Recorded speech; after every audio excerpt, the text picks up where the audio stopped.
L'agence de développement municipal a organisé un atelier de partage consacré au guide harmonisé d'élaboration des plans climat territoriaux et des études de vulnérabilité aux risques climatiques, marquant une étape décisive dans la lutte contre le changement climatique au Sénégal. Une prise en compte des réelles attentes des collectivités territoriales a été bien notée. L'événement, qui s'inscrit dans le cadre du financement additionnel du programme d'appui aux communes et agglomérations du Sénégal PACASEN, a rassemblé élus locaux, directeurs de services, partenaires de techniques et financiers, experts, ainsi que des représentants des associations d'élus. Avec une mise en exergue des réels enjeux du guide harmonisé d'élaboration des plans climat territoriaux, à savoir la gestion des risques climatiques et la bonne appropriation des émissions de CO2 dans tous les domaines d'activité. Ce guide a été très attendu pour la bonne et simple raison que, premièrement, s'il n'y a pas de guide, les gens risquent d'être dispersés.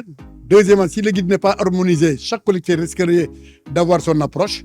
Et ce qui a fait que, de façon intelligente, on a trouvé que, puisque le Sénégal est un et indivisible, il faut que cela se répercute au niveau de la conception et de l'élaboration d'un guide qui réponde à une approche partagée et qui est conforme, n'est-ce pas, à toutes les collectivités territoriales. Face aux effets néfastes et grandissants du changement climatique, le guide présenté vise à apporter des solutions concrètes pour améliorer la riposte et la résilience des collectivités territoriales. Ces dernières subissent de plein fouet les contre-coups du dérèglement climatique et ont besoin d'outils pertinents pour s'adapter et atténuer les impacts. Les collectivités ont des difficultés pour les questions d'évaluation, pour mieux appréhender la question liée au changement climatique. Ce guide-là, en fait, va permettre d'aborder le renforcement de la résilience des collectivités et la réduction empreinte carbone.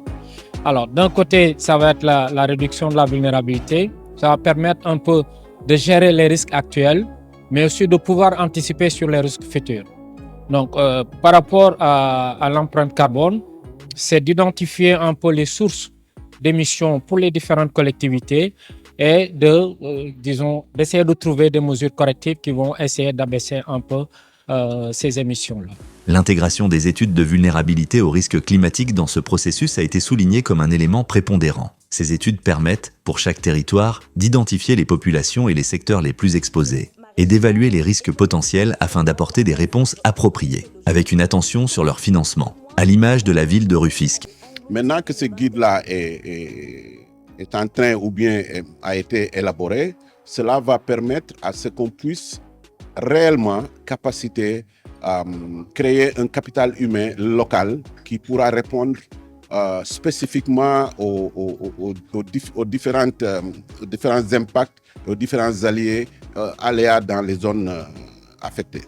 Les autorités territoriales, les collectivités locales, les communes vont devoir dès maintenant trouver les moyens, les voies et moyens de pouvoir former des gens au niveau local, parce que ce qu'on ne voudrait pas faire, c'est de créer ce guide et après aussi de dépendre du niveau central pour pouvoir élaborer ces plans climat territoriaux. La ville de Pékin a eu à être financée par la coopération espagnole ainsi que l'Union européenne.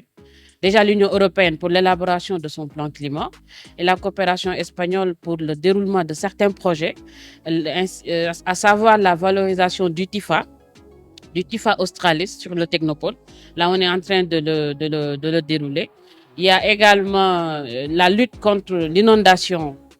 Ça faisait partie d'un projet du plan climat qu'on est en train de dérouler sur fonds propres. Ça nous a coûté 300 et quelques millions. Donc, c'est pourquoi je dis qu'un problème de financement d'abord va se poser pour les autres communes. L'Association des maires du Sénégal a un rôle important à agir dans ce sens en termes de vulgarisation auprès de toutes les communes pour permettre en tout cas que tout le monde puisse disposer de cet outil, mais aussi que tout le monde puisse l'opérationnaliser dans sa collectivité locale propre. On se félicite déjà de finaliser ce guide harmonisé. Et le plus important, je pense, pour ce guide, c'est l'appropriation que les acteurs en tant que tels vont faire de ce guide-là. Et comment ils vont l'intégrer dans leur planification. Ce guide a déjà tracé des voies. Donc l'intérêt de ce guide, c'est d'identifier les priorités pour les collectivités territoriales et surtout d'agir dans la mise en œuvre. Et ça, c'est ce que nous attendons de ce guide-là pour avoir des résultats beaucoup plus effectifs dans la lutte contre les changements climatiques. L'atelier a également permis d'échanger sur les stratégies à définir pour l'appropriation et l'application du guide par les acteurs locaux, étape cruciale pour assurer son efficacité sur le terrain.